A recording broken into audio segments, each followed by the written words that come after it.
Hello friends, welcome back to our channel. ഇന്ന് നമ്മൾ റിവ്യൂനായിട്ട് കൊണ്ടുവന്നിരിക്കുന്നത് ആരും തന്നെ റിവ്യൂ ഒരുപാടൊന്നും ഇടാത്തൊരു വണ്ടിയാണ്.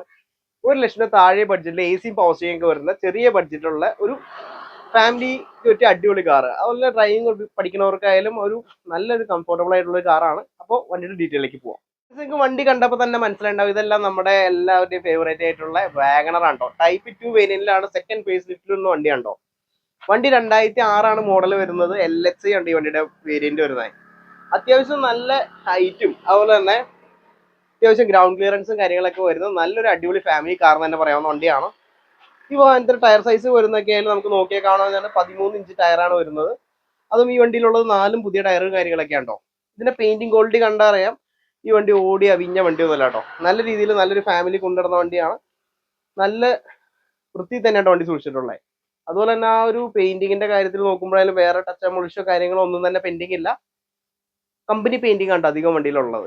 അപ്പൊ ഈ വാഹനത്തിന്റെ മെയിൻ ഗുണം എന്ന് പറഞ്ഞു കഴിഞ്ഞാൽ നമുക്ക് ഈ വാഹനത്തിൽ കയറി ഇറങ്ങാനായാലും യാതൊരു തരത്തിലുള്ള ബുദ്ധിമുട്ടുമില്ല. ഡോറൊക്കെ ആയാലും ഇത്രയും വൈഡ് ആയിട്ട് തന്നെ ഓപ്പൺ ആവുന്നുണ്ട്. പിന്നെ സീറ്റ് ഹൈറ്റ് എന്ന് പറഞ്ഞാൽ വെറുതെ ഇത്രയും ഹൈറ്റ് ഉള്ള എനിക്ക് ഇത് കയറി ഇറങ്ങണമെങ്കിൽ ചുമ്മാ കാലെടുത്ത് നോക്കിയാൽ കയറിയിരിക്കുക. ഇത്രയും ഈസി ആയിട്ട് നമുക്ക് ഈ വണ്ടിയിൽ കയറി സഞ്ചരിക്കാൻ സാധിക്കും കേട്ടോ. അപ്പൊ ഇത് മെയിൻ ആയിട്ട് ഉപകാരപ്പെടുന്നതെന്ന് പറഞ്ഞു കഴിഞ്ഞാൽ ഇപ്പൊ ഒരു ഗർഭിണികളോ അല്ലെങ്കിൽ നടുവേന ഉള്ളവരോ പ്രായമായിട്ടുള്ളവർക്കൊക്കെ ഈ ഫാമിലി കാർ നല്ലൊരു ബെസ്റ്റ് ചോയ്സ് തന്നെ പറയാം കേട്ടോ.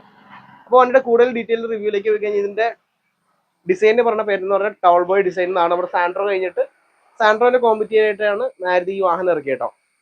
മുകളിലായാലും ഒരു റൂഫ് റെയിൽസ് കാര്യങ്ങളൊക്കെ കൊടുത്തിട്ടുണ്ട്. വണ്ടി കാണാനായാലും ഒരു നല്ലൊരു വലിപ്പം തോന്നിക്കാനായിട്ട് അത് കൂടുതൽ കൊടുത്തിട്ടുണ്ട്. ബാക്ക് സൈഡ് നോക്കുമ്പോഴായാലും സിമ്പിൾ ഡിസൈൻ ആണ് വരുന്നത്. അത്യാവശ്യം വലിയ വിൻഡോസ് ഉണ്ട്. ബാക്ക് വിൻഡോസ് സൈഡ് വിൻഡോസ് ഒക്കെ നോക്കുമ്പോഴായാലും അത്യാവശ്യം നല്ല വലിപ്പമുള്ള നല്ലോണം എന്താ പറയാ ഉള്ളിലേക്ക് ലൈറ്റ് കിടക്കണം. നമുക്ക് ചുറ്റുമുറം കാണാൻ പറ്റും ഓടിച്ചു പഠിക്കുന്നവർക്കായാലും. ഇതിന്റെ ഡിക്കി നോക്കുമ്പോഴായാലും അത്യാവശ്യം സ്പേസ് ഉണ്ട്. ഇതിന്റെ ഡോർ ഇത്രയും തന്നെ ഓപ്പൺ ആവുന്നതുകൊണ്ട് അത്യാവശ്യം വലിപ്പമുള്ള സാധനങ്ങൾ കയറ്റി വെക്കാം കേട്ടോ.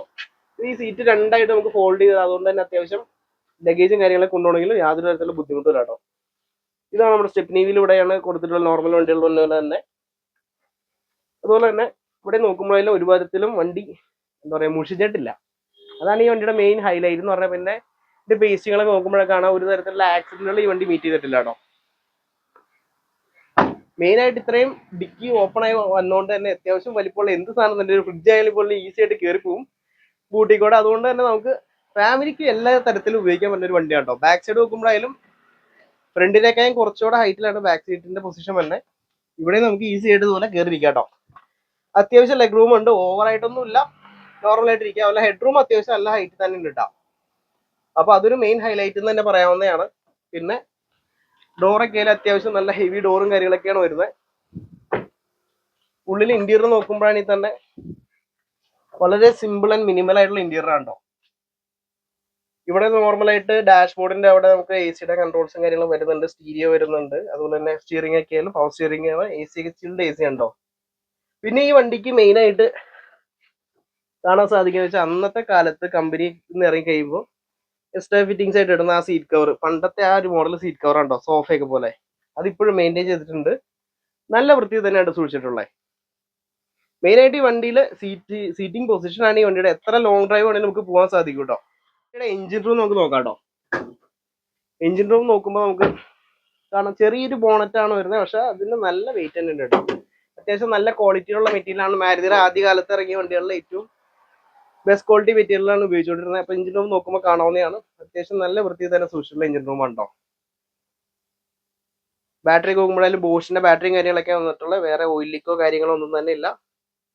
വേറെ മേജർ ആക്സിഡന്റോ കാര്യങ്ങളൊന്നും മീറ്റപ്പ് ചെയ്യാത്ത വണ്ടിയാണോ. ഫ്രണ്ട്സ്, ഈ വാഹനത്തിന്റെ ഡ്രൈവിംഗ് കംഫോർട്ട് ഒരു രക്ഷയില്ല, അടിപൊളിയാണ്. ഒന്നാമത് ഈ ഹൈറ്റിൽ നിന്ന് ഓടിക്കുന്നതുകൊണ്ട് തന്നെ വണ്ടി നമുക്ക് ഓടിക്കുമ്പോൾ ഒരു തരത്തിലുള്ള ക്ഷീണോ കാര്യങ്ങളോ ഫേസ് ചെയ്യില്ല. അതുപോലെ തന്നെ ഇവിടെ നിന്നുള്ള വ്യൂ നോക്കിക്കഴിഞ്ഞാൽ അറിയാം നമുക്ക് ഫുള്ളായിട്ട് റോഡ് കാണാട്ടോ. ഓടിച്ച് പഠിക്കുന്നവർക്കായാലും ചുറ്റുമുറം നോക്കുമ്പോഴായാലും ഒരു തരത്തിലുള്ള ഡിസ്ട്രാക്ഷൻസും ഇല്ല. അത്യാവശ്യം വലിയ വിൻഡോസ് ആയതുകൊണ്ട് തന്നെ കാണുന്നതിന് യാതൊരു തരത്തിലുള്ള ബുദ്ധിമുട്ടുകളില്ല കേട്ടോ. പിന്നെ ഈ വണ്ടിക്ക് മാത്രമായിട്ട് ഹൈലൈറ്റ് ആയിട്ട് പറയാവുന്നത് ഇതിന്റെ ഈ സീറ്റാണ്. പഴയ മോഡൽ സീറ്റ് ആണെന്നുണ്ടെങ്കിൽ തന്നെ ഇതിന് ഇരിക്കാനുള്ള സുഖം വേറെ ലെവൽ തന്നെയാണ് കേട്ടോ. ഇപ്പോഴത്തെ ഒരു റെസിൻ സീറ്റിനോ ലെതർ സീറ്റിനോ ഈ ഒരു സുഖം കിട്ടില്ല കേട്ടോ. അപ്പോൾ മൊത്തത്തിൽ ഈ വാഹനം വാങ്ങി ഉപയോഗിക്കുന്നവർ ഏറ്റവും കൂടുതൽ പ്രിഫർ ചെയ്യേണ്ടത് പ്രായമായിട്ടുള്ളവർ, ഗർഭിണികൾ, ഇങ്ങനെയുള്ളവർ, അല്ല ഡ്രൈവിംഗ് പഠിക്കുന്നവർ, ഇങ്ങനെയുള്ളവർക്കൊക്കെ ഈ വണ്ടി അടിപൊളി ചോയ്സ് തന്നെയാണ്. മറ്റുള്ളവർക്കായാലും കുറച്ച് സൈസുള്ള എന്നെ പോലുള്ള വണ്ണമുള്ളവർക്കായാലും ഈ വണ്ടി ഓടിച്ചുകൊണ്ട് നടക്കാൻ ഒരു ബുദ്ധിമുട്ടില്ല കേട്ടോ. കയറി ഇറങ്ങാനോ അതല്ലെങ്കിൽ എന്ത് തന്നെ ആയാലും യാതൊരു ബുദ്ധിമുട്ടും ഫേസ് ചെയ്യില്ല. ഒരു വലിയ വണ്ടി ഉപയോഗിക്കുന്ന ഫീലിൽ തന്നെ നമുക്ക് ഓടിച്ചുകൊണ്ട് പോകാട്ടോ. ഫ്രണ്ട്സ്, അപ്പോൾ നമ്മുടെ വാഗണർ എല്ലാവർക്കും ഇഷ്ടപ്പെട്ടു എന്ന് വിചാരിക്കുന്നു. ഈ റിവ്യൂ ഇഷ്ടപ്പെട്ട് കഴിഞ്ഞാൽ മറ്റുള്ളവർക്ക് വീഡിയോ ഷെയർ ചെയ്ത് കൊടുക്കുക, ലൈക്ക് ചെയ്യുക, കമന്റ് ചെയ്യുക. അതുപോലെ പുതിയ പുതിയ വീഡിയോസ് ഉടനെ തന്നെ വരുന്നതാണ്. എല്ലാ വണ്ടികളുടെ റിവ്യൂസ് ഇടുന്നതാണ് യൂസ് കാറിന്റെ. അപ്പോൾ എല്ലാവരും ഒന്ന് എടുത്ത് കാണാം. നമ്മുടെ വാഗണർ കൊടുക്കാനുള്ള വണ്ടിയാണ് കേട്ടോ. 2006 മോഡലാണ്. 2026 വരെ പേപ്പറും കാര്യങ്ങളൊക്കെ ഉണ്ട് കേട്ടോ. 92,000 ജെന്യുവൻ കിലോമീറ്റർ കാര്യങ്ങളൊക്കെ ഓടിക്കണം. 4 പുതിയ ടയറും കാര്യങ്ങളൊക്കെ വന്നിട്ടുണ്ട് കേട്ടോ. വണ്ടിയുടെ കൂടുതൽ റേറ്റും കാര്യങ്ങളൊക്കെ ഡിസ്ക്രിപ്ഷൻ ബോക്സിൽ കൊടുത്തിരിക്കുക. അതുപോലെ തന്നെ നമ്മുടെ ഇൻസ്റ്റാ പേജിലും വണ്ടിയുടെ വീഡിയോസ് ഇട്ടിട്ടുണ്ട് കേട്ടോ. അപ്പോൾ എല്ലാവരും ഒന്ന് എടുത്ത് നോക്കുക. അതുപോലെ തന്നെ ഈ വാഹനത്തിന്റെ മൈലേജിന്റെ കാര്യങ്ങളിൽ പറയാൻ വിട്ടുപോയിരുന്നു. മൈലേജ് പറയുകയാണെന്നുണ്ടെങ്കിൽ ഏകദേശം ഒരു 12 to 14 മൈലേജ് പ്രതീക്ഷിച്ചാൽ മതി. അത്യാവശ്യം നല്ല ഹെവി എഞ്ചിനാട്ടോ. ഹൈ റേഞ്ച് പോകുന്നുണ്ടെങ്കിൽ യാതൊരു തരത്തിലുള്ള ബുദ്ധിമുട്ട് ഈ വണ്ടിയുടെ എഞ്ചിൻ ഉണ്ടാക്കില്ല. ഒരുപാട് മെയിൻ്റെനൻസ് കോസ്റ്റും കാര്യങ്ങളൊന്നും വരില്ല ഈ വണ്ടി കൊണ്ടുനടക്കണേ. നോർമൽ മെയിൻ്റെനൻസ് കോസ്റ്റ് ഉള്ളൂ. ഒരു ഓൾട്ടോ കൊണ്ടുനടക്കുന്ന ചിലവിൽ നമുക്ക് ഈ വണ്ടി കൊണ്ടുനടക്കാം കേട്ടോ. അപ്പോൾ ഓക്കെ, താങ്ക് യു. അടുത്ത വീഡിയോയിൽ കാണാം.